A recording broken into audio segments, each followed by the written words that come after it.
The sound that snapped me around wasn't the fence rattling. It was my dog screaming. Not barking, not growling, screaming. The kind of sound that turns your blood cold because you know something is wrong before your brain catches up. I dropped what I was holding and ran. Silva had never made that sound before. She was a solid, trained ranch dog, loyal, protective, gentle with family, the kind of dog that positions herself between danger and the people she loves without being told. As I rounded the barn, I saw her on the ground near the fence line, yelping, trying to stand and failing. And standing over her, a man in a black vest. HOA printed across his chest like it meant something. That's when I knew exactly how bad this was about to get. Before we go any further, comment which country you're watching from. Let's see how far this story travels. To understand why a man wearing an HOA vest thought he could jump my fence and put his hands on my dog, you need the backstory. My ranch has been in my family longer than any development within 20 m. Open land, clear boundaries, posted signs that don't leave room for interpretation, private property, no trespassing. The HOA came later, creeping outward lot by lot until their neatly trimmed lawns ran up against my fence line. And from the moment they realized my land didn't answer to them, they wanted it to. Karen led that charge. She wasn't subtle. She showed up with smiles and clipboards talking about community inclusion and shared standards. Then came the paperwork. Copies of copies, maps with lines drawn a little too conveniently. Documents that claimed my ranch fell under HOA jurisdiction. It didn't. I proved it. County records, deeds, surveys older than her entire board. I told her politely that she had no authority on my land and that I expected her people to stay off it. She didn't like that. Her tone changed. The smiles hardened.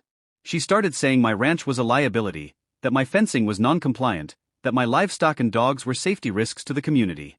I reminded her again that I wasn't part of her HOA. She reminded me again that she didn't care. I sent formal notices, posted new signage, documented every interaction, and I made one thing crystal clear. If anyone from the HOA stepped onto my property without permission, I would treat it as trespassing. Apparently, Karen decided to test that the fence he jumped was marked. Fresh paint, clear lettering. He would have had to look directly at the sign to swing his leg over. Silva did exactly what she was trained to do. Alert, position, protect. And he struck her on her head twice. When I shouted, he turned slowly like he was annoyed I'd interrupted him. Not startled, not apologetic, just irritated.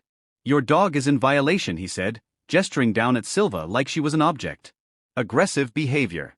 Non-compliant animal on HOA adjacent land. Hoa ác da sen. I could taste copper at the back of my throat.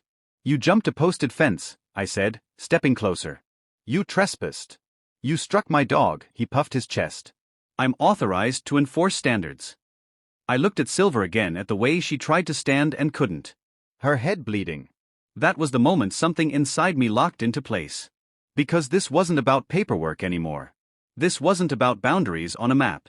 This was a man who thought a fake vest gave him the right to cross a line he could never uncross. And I was standing on my land next to my injured dog, staring at the consequences he clearly hadn't considered yet. I walked slow, deliberate, until I stood between him and Silva, my boots sinking into the dirt she tried to claw her way up from. She whined softly when I knelt, my hand brushing her neck. Her body trembled. One eye was already swelling shut. I stood back up. You're done, I said. Get off my property now, he smirked like I just inconvenienced him. Your dog attacked an enforcement officer. That's a serious violation. Enforcement of what? I asked. You jumped a posted fence. You assaulted my animal. You're trespassing. He took a step toward me. Not fast, not aggressive, confident. That's what scared me. Karen said you'd be difficult, he said. Said you'd try to make this complicated. He lifted his radio like it meant something, like it made him legitimate. I'm giving you one chance to calm down, he added. Otherwise, I'll escalate. I heard Silva try to growl and fail. That sound snapped something in me. I reached back, drew my pistol, and brought it up clean. No drama, no checking. The muzzle lined up with his chest, steady as a fence post. Stop, I said. Don't take another step. His eyes dropped to the gun.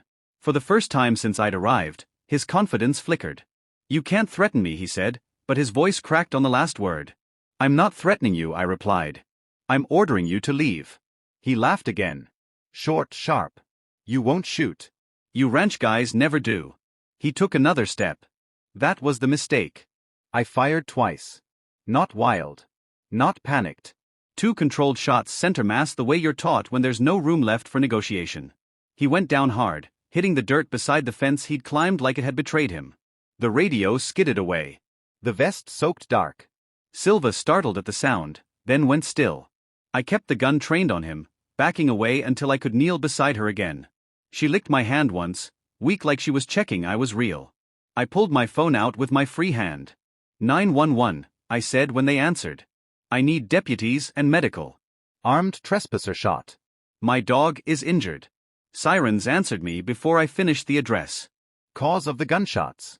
Red and blue lights crested the hill at the far end of the pasture, growing brighter by the second. Neighbors were already gathering at the fence line, phones out, whispering.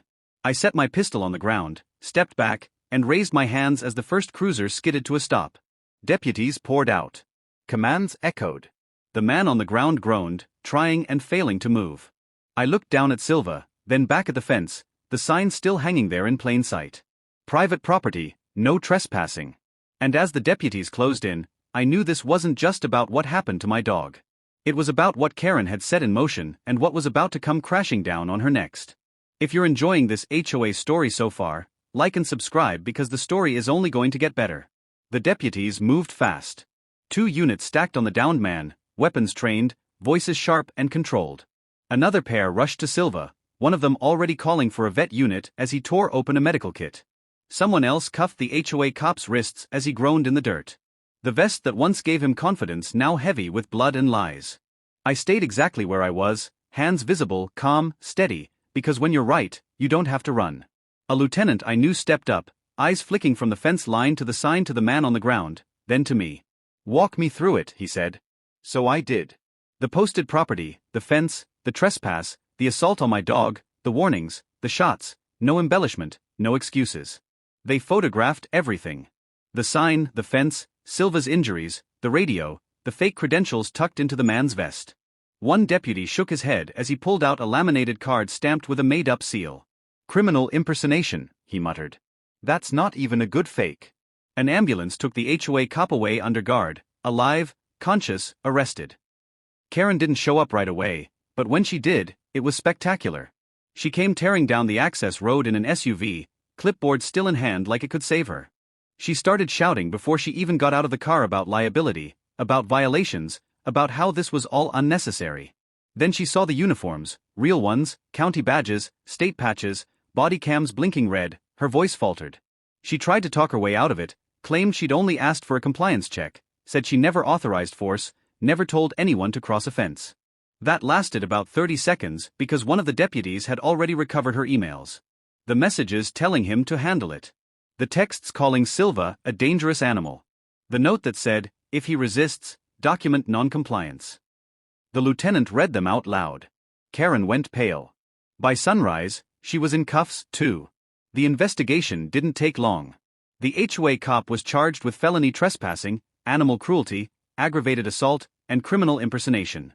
He took a plea weeks later after recovering from the gunshots. 12 years in prison, no early release. Karen tried to fight. She lost. She was charged with conspiracy, solicitation, and fraud.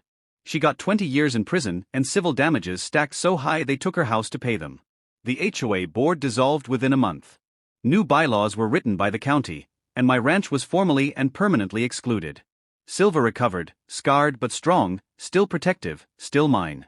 The fence stayed up, the sign stayed right where it was, and no one ever tested it again because some boundaries aren't suggestions, they're warnings. And this time, everyone learned to read them. What do you think, folks? Did I do the right thing by shooting the HOA cop? What would you have done? I would love to know.